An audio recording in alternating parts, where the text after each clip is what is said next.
Welcome into Rounding the Bases. Round the bases. Everybody knows Joe Goldberg. It's around the bases. Everybody knows Joe Goldberg. He's a man, goddamn. Hey, everybody. Welcome into another episode of Rounding the Bases presented by Community America Credit Union. I'm Joel Goldberg, and this is the podcast about culture and leadership with a baseball twist, and oftentimes some amazing causes that are making communities and the world a better place. That will be the case today. I always like to mention my friends at Chief of Staff Kansas City because of the partnership that I have with them, a partnership rooted in culture and people. They are headhunters, recruiters, and whatever profession you're in, phenomenal resource as well. So if you need a little bit of help, if you're looking, check them out or let me know and I'll make a connection for you. Chief of Staff Kansas City, and you don't have to be in Kansas City. That could be anywhere around the country. Chief of Staff KC.com, making connections that matter. I've got a great connection with my guests today, one that started really in part because of my speaking business. And then as you get to know people, you learn a little bit more about what they believe in and what their causes are. And that's where I want to go today. Home is where the heart is, and on Rounding the Bases, I'm joined by two guests on a singular mission to make home more accessible than ever to those who need it most. Rob and Anissa Elsey each built successful careers in their own right, but a firsthand experience with addiction helped them realize a higher calling as recovery philanthropists. The result was in the name of Grace, a nonprofit that affords safe, sober housing and the opportunity for change to people recovering from substance abuse. By removing the stigma comes hope, the most powerful antidote to the heartbreak that is addiction. They are doing wonderful things, and I'm joined right now by the 1-2 punch of Rob and Anissa Elsey, or maybe it's Anissa and Rob, whatever order you two both want it. I'll stay out of that one. No, Rob's shaking his head, being like, yep, good call, good call. I got you, Rob. Good to see you guys. How are you? Great. Thanks for having us. Yeah, thanks for having us. All right, let's talk about this and just get into the background and I'll ask you how you got there and all of that in just a little bit. But Anissa, first off, tell us a little bit about this and this endeavor in the name of Grace. Okay, great. Thank you. So the background, I think we'll talk about a little bit later, but the catalyst was dealing with the struggles of addiction with our own daughter. That really manifested in 2011. And we went through several rounds of treatment and inpatient, outpatient treatment, probably in total through the years, 15 to 20 different places. The place that we found to be the most impactful was a place actually out in Texas. And what we learned from them was when you come out of treatment, you need to go straight to a sober living house. And we didn't know really what that meant. We're like, well, we want to bring her home, all the things. And they're like, no, they need to be in an environment with other people who are going through the same struggles. And so we did some research in the Kansas City area, and they also recommended Oxford houses.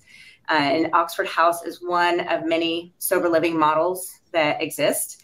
But it is a really great model, and Rob can go into some of those details in a little bit. But as we did the research in Kansas City, there's two states. We've got Missouri and Kansas. Kansas was thriving, found a lot of opportunities for women's houses on the Kansas side. We live on the Missouri side, but that's actually pretty good to kind of get a little further away from home. But what concerned us was the lack on the Missouri side. And as we went through the process of going through, she was able to live in a couple of these houses on the Kansas side. But we got to a point where we really felt like we needed to do more for the community in this space. We have philanthropy hearts. We always want to do more for those who need it the most. And this is obviously an area that's near and dear to our hearts.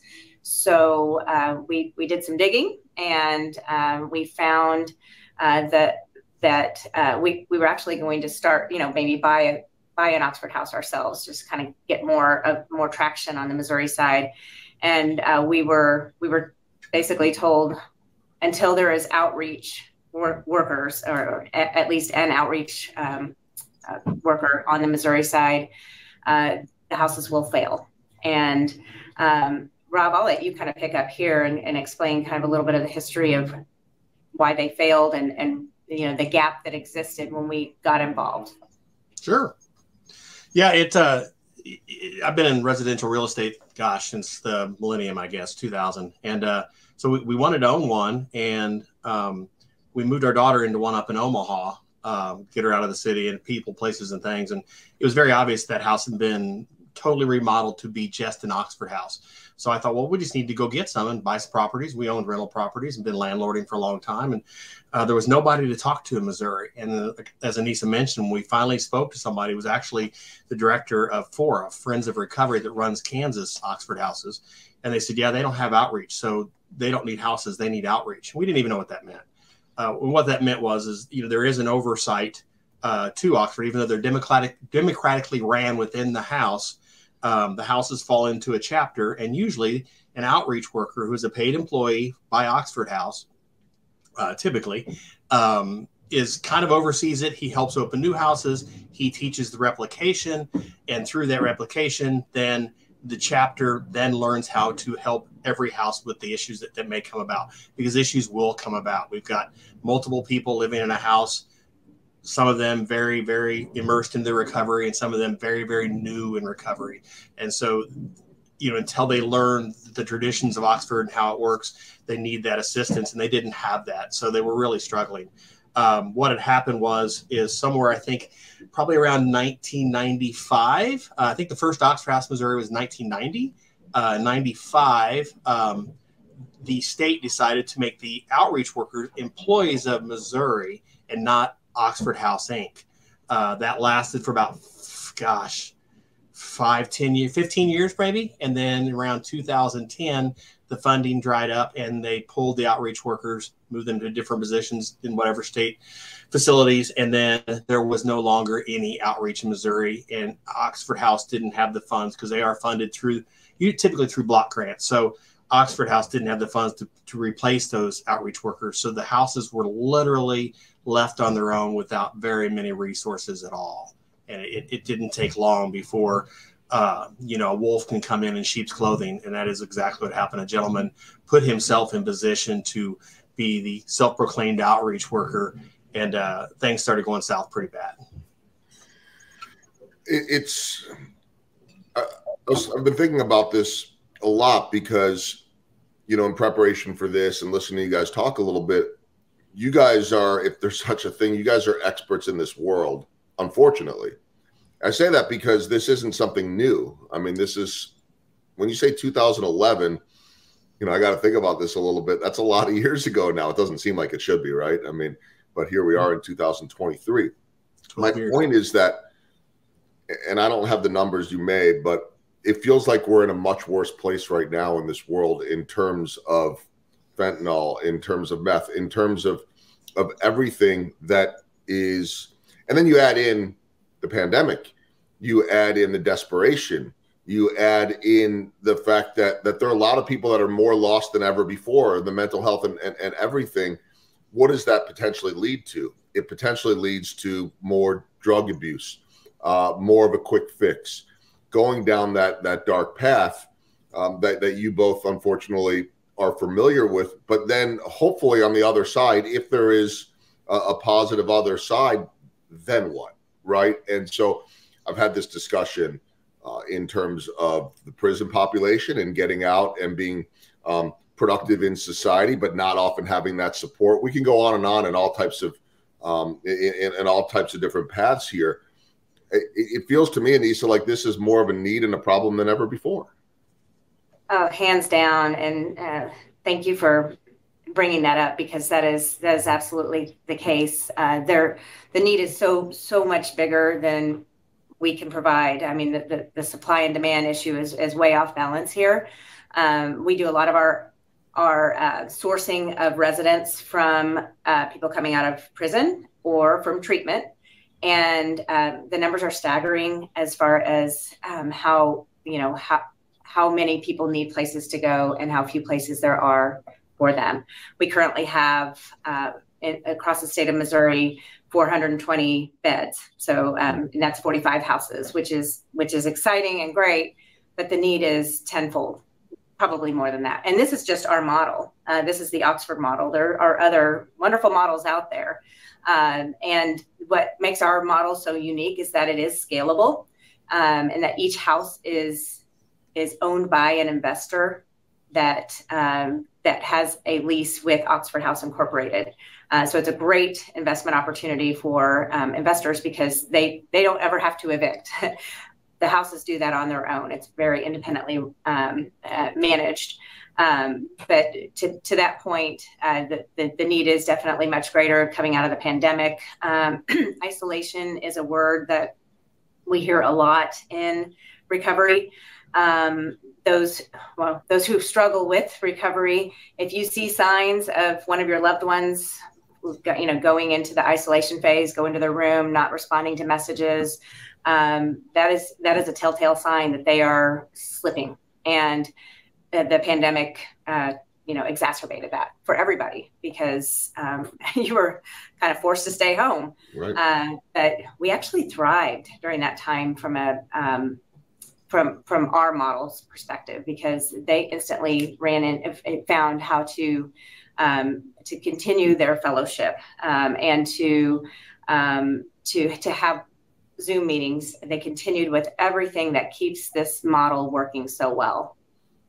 So I'll pause there and see if Rob wants to add anything to that. Yeah, if I can back up real quick, Joe, you're so accurate that really this is a healthcare issue, not a social justice issue or criminal justice issue. First, the addiction is the only disease that I know of that takes a perfectly capable person, a high functioning person, and demonizes and criminalizes them. It literally turns them into sociopaths. It takes their personality away from them and turns them into something they wouldn't be except for when they're feeding their addiction. So, one of my big goals in life is to change how we look at addiction and the stigma, because it is not a choice. It is a mental health issue. And you're right. It's some of my closest friends, because we do so much work in recovery, are, and I say this kind of tongue in cheek, but they're convicted felons and they've done hard time. But when they come out and they get into recovery, they just have a different perspective on life. And it's very amazing. It's very refreshing. They start every day of their life with pure gratitude, which I think if we all did that, the world would be a little different place. That we didn't get caught up in poor me and more like, what can I do to make this a better place? So, it really is a healthcare issue in this country. We haven't figured out how to address it. And it's a shame that most people who become methamphetamine addicts, the best way for them to recover is to do actual hard time. And that's a tough way to get sober. It is. And I mean, like I said, it's only getting worse. And I think the problem is we politicize everything in this country. And I get it. Like, people have to choose a side. They shouldn't have to choose a side, but that's so often then takes us away from the task, really, right? sure. Because we have to fight over something, and then what gets lost in the shuffle. And so, I mean, you guys see this. I want to give people a feel for how it works when someone gets there and what the process is. I think we've established that there's not enough. There's a great need, and we'll talk as we go a little further about what you guys have coming up and your great annual event and the need for more. But Anissa, tell me a little bit about the process for someone when they can get into one of these. Sure, absolutely. So the process is, there's an interview process at the beginning. So somebody who is looking to live in an Oxford house, it's incumbent on the recovering addict to approach the house for an interview. And we learned this the hard way, because the mom and me, when our daughter was going through this initially, I called and I'm like, do you have any openings? And they're like, we need to hear from her. We need to know that she's desperate enough. You used the word desperation earlier, Joel, and it just resonated with me, because we learned that, at the end of the day, if she's not desperate enough, or comparatively speaking, and there's 3 people for an interview and only 2 beds available, she's not going to get in. We learned that the hard way, but they do go in for an interview. They have each house has interviews 1 day a week. Sometimes there's emergency meetings if there's a dire situation where they need to get in, but very democratic situation. The house meets to interview the resident candidates, and through that process, they are either admitted or not. And once they come into the house, and each house, just to kind of break it down a little bit, there's women's houses, men's houses, and women with children houses. We are on the cusp of a men with children's house as well in our area. But so once you're admitted or you get in, you are immediately taken to your room and shown around the house. It's all about keeping you from isolating. So at the beginning, you're always going to have a roommate. Most rooms have more than one person in them, but the longer you stay in the house, the longer you might have the opportunity to have a single room.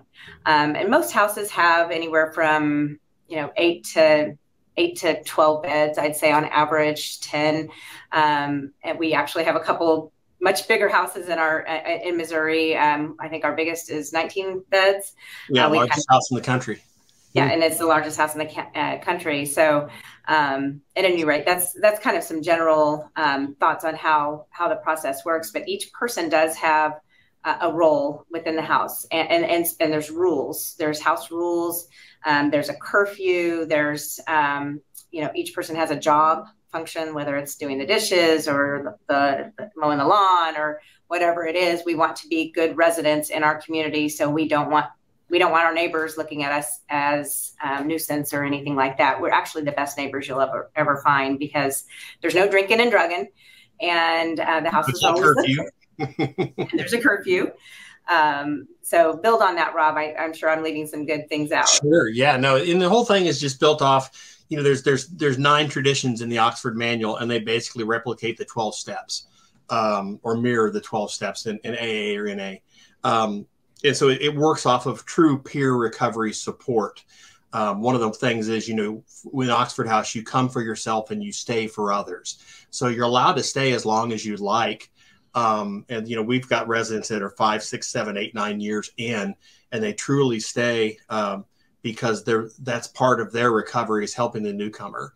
And it's amazing to watch these newcomers get pulled in by these veterans in recovery and really just teaching them the way. Some of these folks, early recovery, depending on how old they are, they've missed a lot of life. I mean, they've missed the simple things of how to go get a job, how to balance a checkbook, how to, driving privileges, everything. It's like we may have 9 or 10 guys living in one house and not have one car in the driveway because their addiction has rendered their driving privileges. And, eventually that changes and they all get better and they get the driving privileges back. But that peer recovery and that peer support is paramount to people in early recovery. And it's amazing to watch. These are houses of recovery. They're not houses of abstinence. So if you're living in a house and you've gotten pretty lackadaisical, even though you may be sober, but you're not really working your program, it's probably time for you to go. Because if you're not there for others at that point, then you're not really part of the process. So it's an amazing, amazing concept. It's really, when you think about it, it's so simple. And as Anissa touched, I think the most remarkable thing is it's so scalable because, in some sober living situations, the entity that is running it owns the properties, right? And that's not scalable when you need to have, we have over 3,400 properties in the entire US. Well, that would be 3,400 properties owned by one entity. That's a big outlay of cash, so this way there's no off the top expense except to open the house. And that's done with about I think it's a $6,000 loan that's given from the chapter to the house, and they pay that back. It's a revolving loan. They pay that back they have 2 years to pay it back. And they typically do it in about 6 months. It's pretty fun to watch. They get pretty proud of getting that loan paid off. Yeah. So there's buy-in, right? I mean, there's buy-in in multiple ways. What about, Anissa, accountability too? Because the ups and downs of addiction, it's not a straight line, same as mental health. You both know that, certainly from your experience with your daughter, but there are going to be setbacks. There are, and nobody wants that. Nobody there wants that to happen. But I think everybody certainly understands that it is a possibility. You know, Anissa, you and I talk so much from a business standpoint about culture, and you know, you've been on the HR end of things for forever in the quote unquote real world, and you know, building teams, accountability is such an important piece to every organization. How about within the house there? How does that operate? Such a good question, and such a big part of it. So they're accountable to themselves first, and also to the other house members. So they protect their environment. So they hold one another accountable. So eloquently. It's really great to watch and hear the stories. But so each person has a not just their jobs within the house, but they are also required to pay their own rent. And you're thinking, how are they going to do that? They just got out of jail or just got out of treatment. We give them a little window of time. I think within the first month, you are supposed to have a job. I think each house has like a window of time, but it's roughly a month. And a lot of these people can't drive because they've lost their driving privileges, don't have a car. They help each other out. They help each other, whatever it takes. They help one another, you know, the roommates get jobs. But they also are, you know, accountable to attending AA or NA meetings on a weekly basis. I think that it's one to three. Again, each house has their own culture, if you will, but I think 1 to 3 meetings per week. And again, they take each other to them and they help each other out from that perspective. And that isolation piece, they have to own that. If they are not holding themselves accountable to working the program and being in their active recovery, working the steps, being part of the community, they will be called out. And there could be an immediate emergency meeting saying, hey, either this person is you know, abusing something, or they're not working the program, or they're being disruptive to others. And that, you know, that meeting could result in an eviction.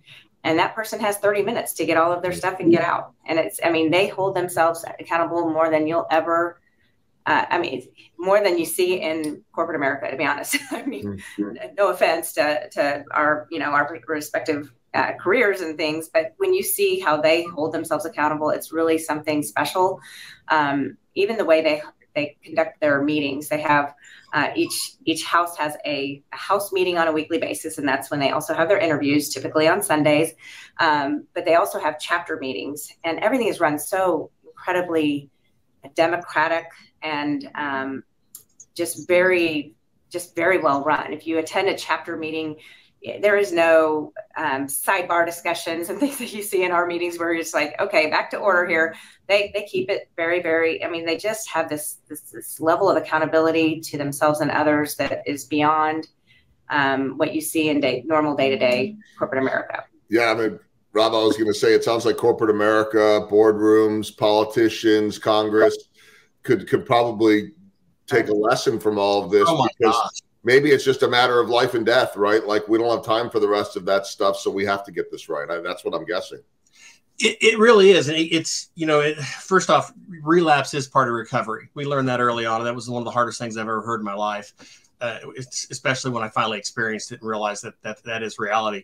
So unfortunately, it does happen in the houses. But you're right, Joel, this is life or death for a lot of these folks. And so, they're taught through the replication, the senior members on how to run these meetings and how important it is. And there's some verbiage there, like if you're working an honest program, meaning if you're really involved in your recovery, in your AA or NA, and you're doing your step work, and you've got a sponsor helping you with your step work, you get very good at being able to call somebody out when they're not doing what needs to be done.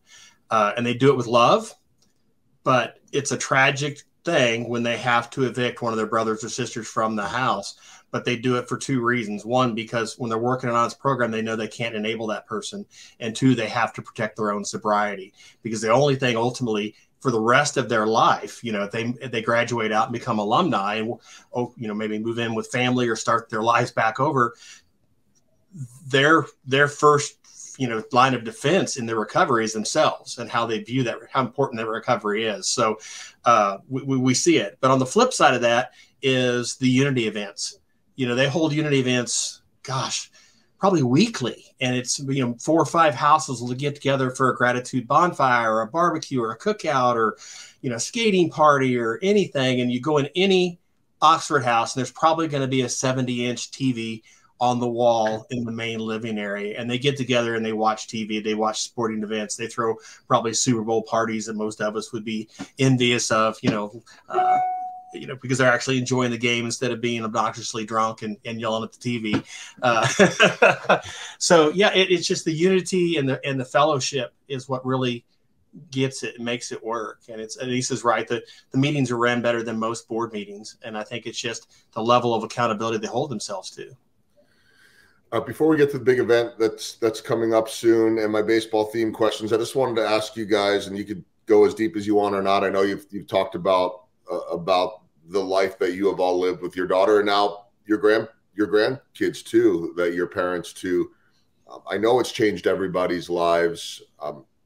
I don't know for better or worse. Certainly you are helping other people's lives now. So it has made a lot of other people's lives. I mean, it's who you are, right? I mean, it's what you've lived with, and you guys aren't the only ones. I don't want to make light of it or undersell it either, but I don't know that anybody ever signs up for this, but you sign up for anything as parents, and then you say, I'll do whatever it takes. And I'm oversimplifying it, but I'm wondering, Anissa, how this has changed you and just the ups and downs of addiction and the highs and lows of what you've experienced for so long. Yeah, thank you for bringing that up. We do have, so our daughter, Caitlin, came back to us in 2019, and she had a 19-month daughter, Mariah, and she was pregnant, and she was high on meth. So just putting it out there, we were scared to death. And she was also over the age of 26, so I couldn't add her to my insurance. So we spent most of 19 kind of running an inpatient treatment center to keep her clean and sober so that that her son could be born safely. And by the grace of God and the miracles that happen on a daily basis, her beautiful son, Joey, was born June 26th of 2019. And, in that window of time from when she came to us in January to when he was born, we experienced just a lot of just struggles with her need to get high. And she was just inching towards a relapse every single day. And we had her in outpatient treatment, intensive outpatient treatment, where she went every single day. And, we were just doing everything we possibly could to just hold on, get him here. And I can't describe the level of stress, and I'm sure many people listening can relate on some level if they've ever experienced anything like that. But again, by the grace of God, he was born. He's healthy. He's beautiful. He's perfect. And Mariah is thriving. She's just an amazing, beautiful child. Today he just turned 4 last week or 2 weeks ago. And Mariah turns 6 in a couple of weeks, and they're just amazing children. But it has affected our lives tremendously. I'm 53. Yeah, we're mom and dad in our 50s. Yeah, we adopted them. Caitlin relapsed 3 months after Joey was born, as we sadly kind of saw the writing on the wall. We did everything we could to tell her, we're a party of 5 here. You can live here forever. We will do this. And it wasn't in the cards. So after she relapsed, we filed for adoption, and our adoption was final September 11th of 2020. So we are mommy and daddy, even though biologically, Rob biologically is we are the grandparents. So it's just changed us quite a bit, but everyone keeps saying it keeps you young, right? And I'm like, I think so, because I watch a lot of cartoons, but I feel kind of old right now. I'm not going to lie. Yeah, I guess when you're going to, school things and everything, and the parents are potentially the age of your kids, but there still can't be anything better than it, right? I mean, okay, fine, your parents are getting your 50s, but if those two little ones are thriving, Rob, the way that you could only dream, I'm sure the way that Caitlin dreams too, that it's all for a good thing, right? Oh, you know, I have a saying, and I figured this out several years ago after both kids were in our care, that you never know how big the hole in your heart is until it's filled. And so we lived, you know, in this life of addiction with this daughter who we never knew where she might be or how she's doing. And we still live with that. I mean, every day we clearly don't know about her whereabouts. I think I do, but irrelevant. But we have these two beautiful children, and Anissa and I were actually Caitlin's mine daughter from a previous marriage. And Anissa and I weren't able to have children. We tried for years. So to be in our 50s and all of a sudden be blessed with this beautiful family, it's weird. And you're right. Joel, you nailed it. I mean, we are a generation older than everybody at drop off and pick up at daycare. And you know, Raya starts kindergarten, so we're gonna be showing up at school like it's all the gray hair on you, you know. But it is what it is, and we're blessed. And you know, we try to stay healthy and stay young, because I've got a pretty big goal to wipe out meth addiction in the United States. So I have to live probably be about 100 if I'm going to get that accomplished. So you know, we just keep plugging away, man. It's like God blessed us with. That's what all the Hitch Fit weight loss was for, right? There you go. Yes, sir. Young. Thank you, Mike and Diana. Yeah, recent guests.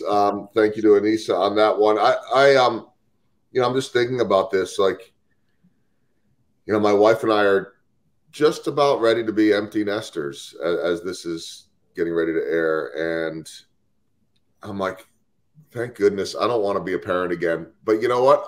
I'd be a parent again in a heartbeat. If the purpose and the cause was the purpose and the cause that you guys have. Yeah. So is it as easy as it was the first time around? No, I think probably at our age, we're moving a little bit slower. I'm in the 50s with you guys too. And yes, I look at the parents out there now and I'm like, oh my gosh, they're so young. That used to be us, right? But I'd do it again in a heartbeat if I had to, you know. And it's funny, you have more wisdom, but I don't know if that's a good thing. Right. Last thing on this, and I ask you this hopefully respectfully, but just to give people hope out there, because it's so easy to say that everything's going to be better in the end, but it's not always. And so you have found this incredible light with the work that you're doing and with your grandkids, adopted children now, which has you both incredibly busy and I know unbelievable purpose. But there's that hole in the heart, you know, also that you talked about, Rob, too, that may always be there. And, you know, you touched on, you think you might know where Caitlin is. You don't really know. How do you get to a point where you can function? Because there have to have been, I haven't been through that, but I've been through things. And, you know, when you're a parent, you're going to go through things. I'm not comparing different levels, but you're going to have sleepless nights. And so I have to assume that those sleepless nights were or are forever. How do you kind of get past that if it's possible? Because I think there are a lot of people that are going to will be or are in the same position. Can I take this one, hon? Please do. Okay. That's a wonderful question. Thank you. Yeah, it brings dark days. Anissa can tell you that there are times when I don't function as highly as I should function. And it's been off and on over the last 12 years since we've been in this. But I kind of came to this conclusion, and I think that's why we work so hard in the name of grace. And I'm so determined to do something about the stigma of addiction and really put a dent in this in our world. We all have issues, and you're right, Joel. We, as parents, as family members, as workers, you know, every human beings, period. We all have very, very dark situations and trauma that happens to us. How we deal with it is really everything, and I think Anissa and I kind of have this motto that we're working on, is that leave it better. And whenever you have a bad situation, you know, we can drown in our own circle of tears, right? We can sit here in pity all day long and literally drown in it to the point where we could honestly expire. But you can't do that. You have to, again, bad things happen, and you have to look at, they happen for you, not to you.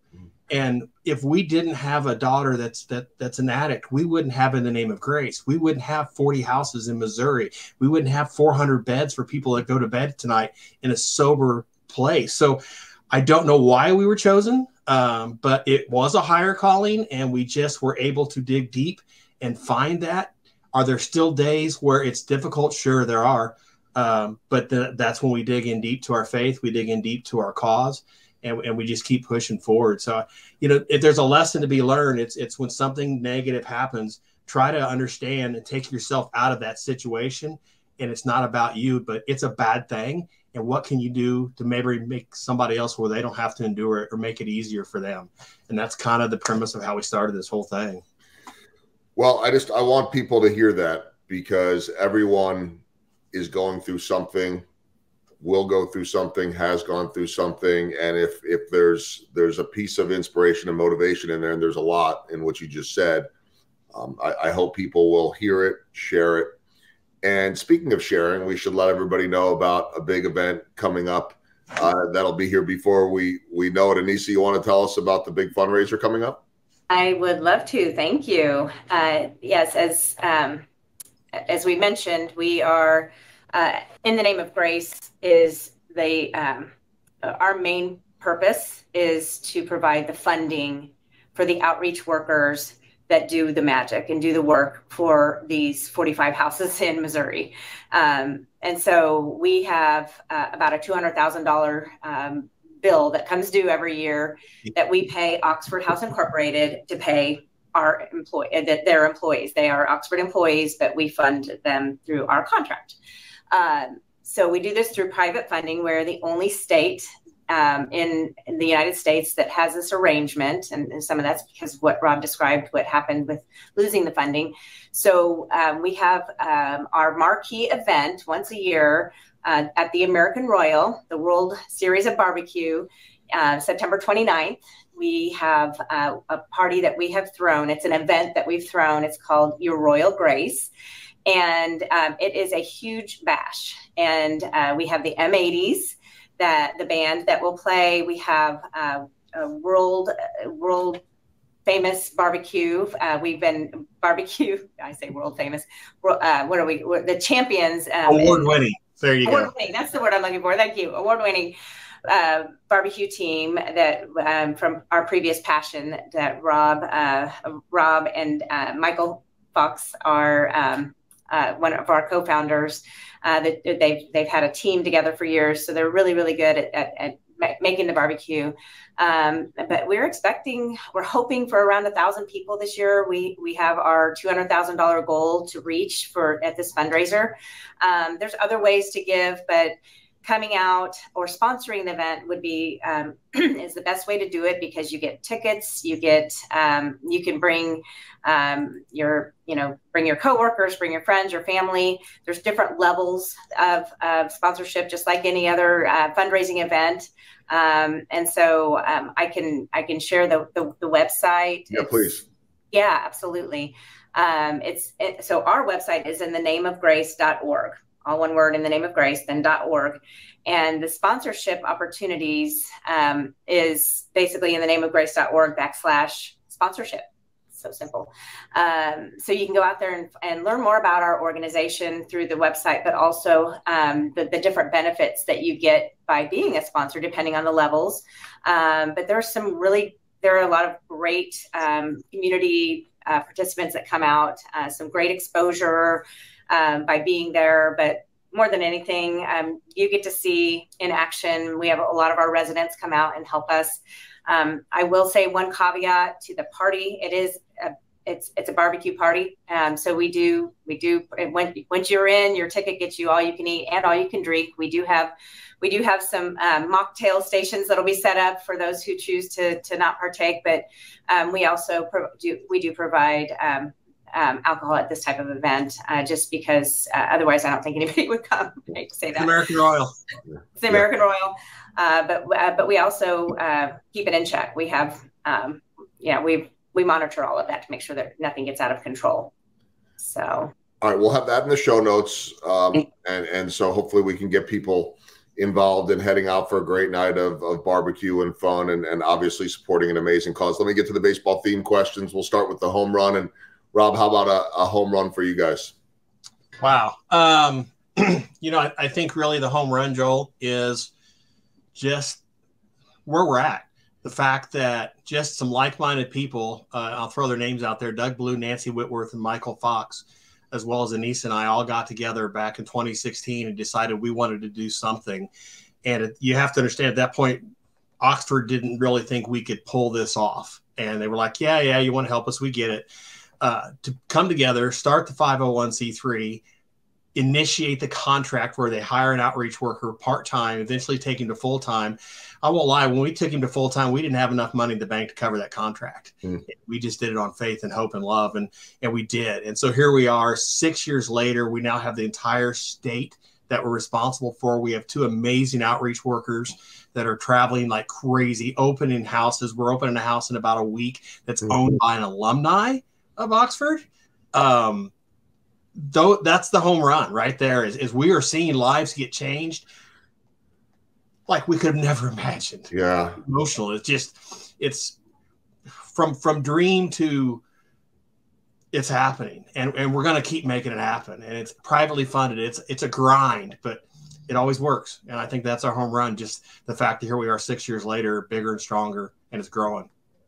Every one of those moments are home runs, and congrats on the new one that's opening. I mean, that will have its own series of home runs and hits. And, if we want to I always use all the, the baseball terminology, but, little singles are great too. We'll talk about small ball in a moment. How about Anissa along the way, a swing and a miss, and what did you learn from it? Okay. So we, again, I shared Grace is the fundraiser, the money entity. The actual operations and feet on the street it's Oxford House Incorporated. They know what to do. It's their model, and they do it well. Early on, we kind of wanted to interject our thoughts here. We're like, hey, let's set some big goals.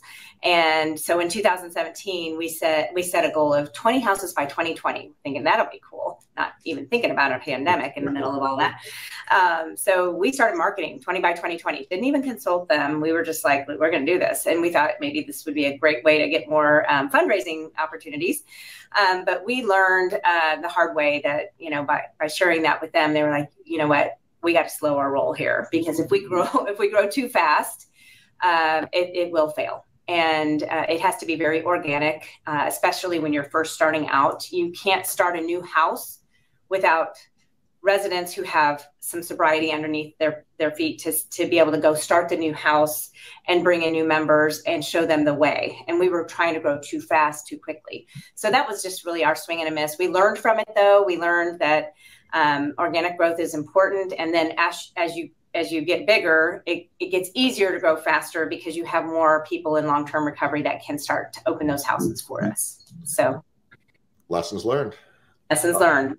All right, let's talk a little small ball for both of you. Anissa, I'll begin with you. What are the little things that add up to big results? Absolutely.